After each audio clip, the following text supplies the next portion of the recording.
Very very important topic issue of share chapter का क्या है हमारा। तो हमने लिखा है share issue for consideration other than cash.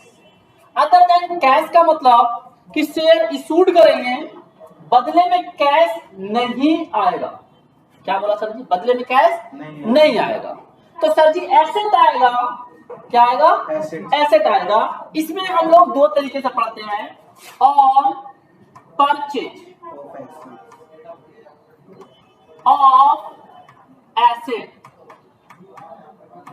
या दूसरा टॉपिक होता है हमारा ऑन परचेज ऑफ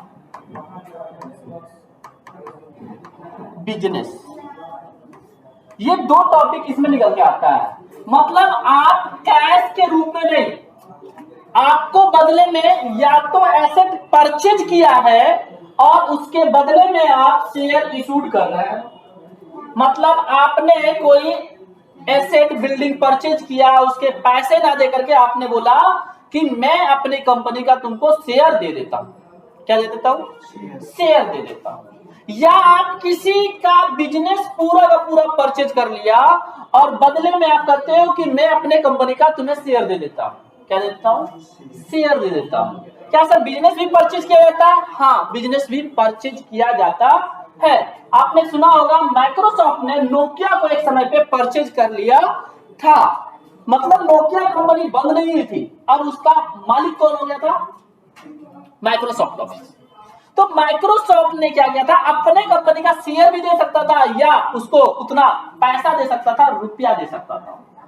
समझते हैं सबसे पहले कि परचेज करते हैं एसेट, तो एंट्री क्या होती है sir ji? Assets account debit to vendor account. आपने एसेट, मान लो मैं एक अमाउंट भी ले लेता हूं 5 लाख रुपीज। कितना जी? 5 लाख रुपीज। आपने एसेट परचेज किया, एसेट की एंट्री डाल दिया, वेंडर को आपको पैसा देना था। कितना रुपया? 5 लाख रुपया। आप कहते हैं मैं पैसा नहीं दूंगा, मैं आपको इसके बदले शेयर इशू कर दूंगा। क्या कर दूंगा? शेयर इशूड कर दूंगा। तो जब शेयर इशूड करोगे तो क्या एंट्री मारोगे?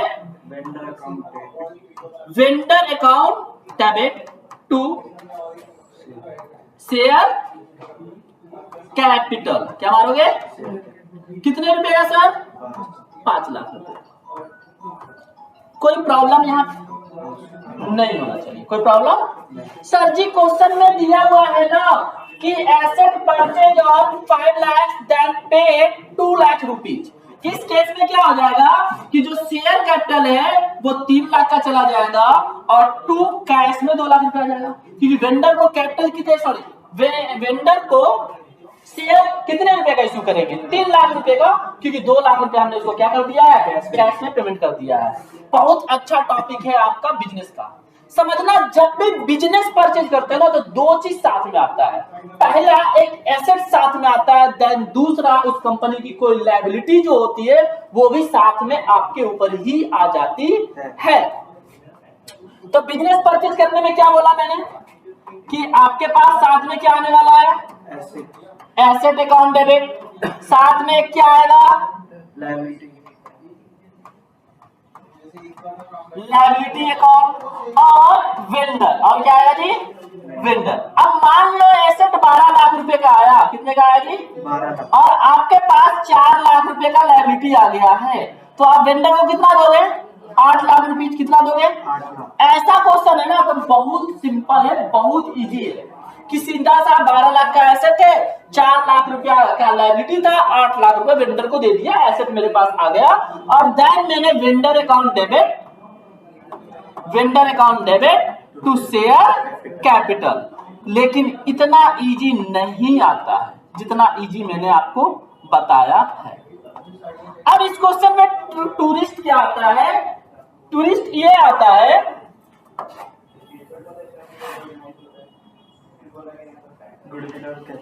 कि एसेट तो सर जी मेरे पास जो है एसेट अकाउंट डेबिट वो 12 लाख रुपीज का है, बट वेंडर जो कर रहा है ना सर, लायबिलिटी भी जो है ना सर वो मेरे पास 4 लाख रुपीज का है। लेकिन वेंडर कह रहा है नहीं भैया मैं बिजनेस तब बेचूंगा जब मुझे कम से कम वेंडर को 10 लाख रुपया चाहिए। अब वेंडर सर जी 10 लाख क्यों मांग रहा है? अब 10 लाख दूंगा तो क्यों दूंगा? तो सुना, 10 लाख हम तब देते हैं कोई बिजनेस अच्छा मार्केट में गुडविल है और उसको हमें खरीदने से क्या होने वाला है, फ्यूचर में अच्छा प्रॉफिट होने वाला है, तो वेंडर को मुझे ज्यादा अमाउंट देना पड़ेगा। इस केस में वेंडर 10 लाख मांग सकता है, 12 लाख मांग सकता है, 15 लाख मांग सकता है। तो देखा जाए तो 14 लाख रुपए देकर के 12 लाख का आपने ऐसे खरीदा, बिजनेस खरीदा। इस केस में हम लोग बोलते हैं जो डिफरेंस अमाउंट होता है उसको कि वो गुडविल के बदले हमने 2 लाख रुपया एक्स्ट्रा दिया है, गुडविल के बदले हमने 2 लाख रुपया एक्स्ट्रा दिया है। और वेंडर को जो इस बार शेयर इशू होगा वो 10 लाख का होगा। कितने का होगा? 10 लाख का होगा। तो एंट्री क्या होगा? Vendor account debit to share capital. कितने का होगा सर जी? 10 लाख रुपए।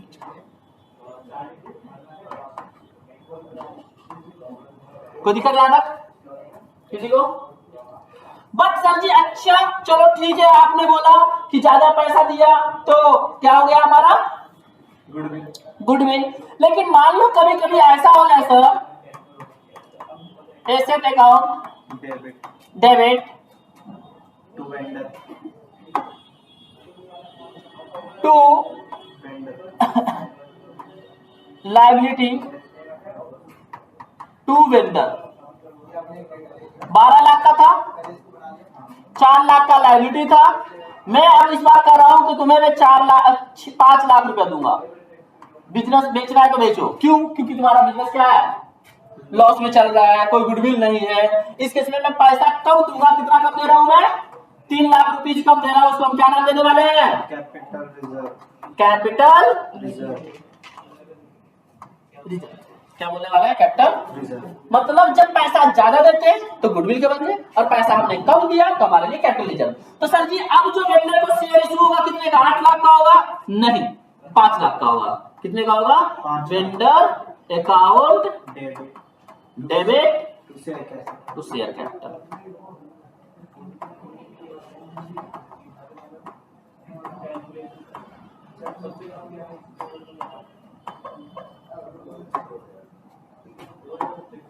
एक टॉपिक और मुझे समझाना है।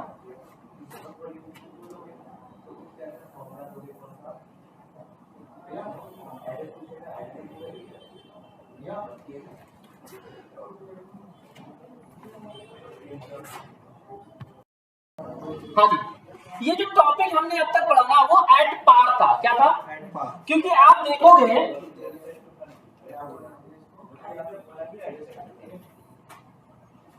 तो जितने भी vendor account debit to share capital, vendor account debit to share capital, कहीं भी मैंने सिक्योरिटी प्रीमियम की बात नहीं की। तो ये क्या था हमारा? एट पार था। अब क्या बच गया है पढ़ने को? प्रीमियम। एट प्रीमियम जब तो टॉपिक में कोई डिफरेंस नहीं आएगा। पहली जैसे एंट्री मैंने बताया कि परचेज ऑन एसेट हो तो क्या एंट्री बताया? Asset account debit to vendor. उसमें कोई प्रॉब्लम नहीं आएगा। दिक्कत कहां है समझना, सिर्फ और सिर्फ क्या हो जाएगा, जहां जहां हमने ये इशूड की एंट्री मारी है वहां पे क्या आ जाने वाला है? Security premium. और सिक्योरिटी प्रीमियम में यहाँ पे अमाउंट बढ़ जाएगा, इसलिए कैपिटल का अमाउंट कम हो जाएगा। कैपिटल का अमाउंट यहाँ भी क्या आने वाला है? Security premium. यहाँ भी अमाउंट आ जाएगा। सर अमाउंट कैसे आएगा? इसके लिए मैं क्वेश्चन करा देता हूँ कि मान लो एसेट जो हमारा है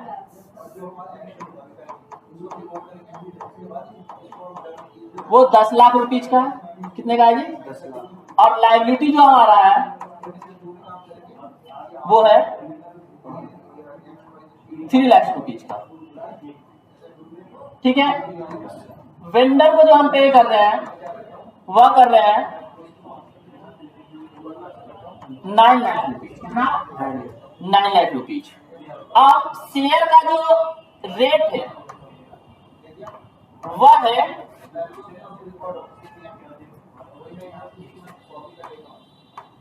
80 प्लस 10। कितना है जी? 10 रुपए क्या बोल रहा हूं मैं? प्रीमियम। और 80 रुपए क्या? शेयर का एक प्राइस है। क्लियर है? अब इसको जनरल एंट्री मारना है। तो पहली एंट्री तो आपको पता होगा क्या होगा जी?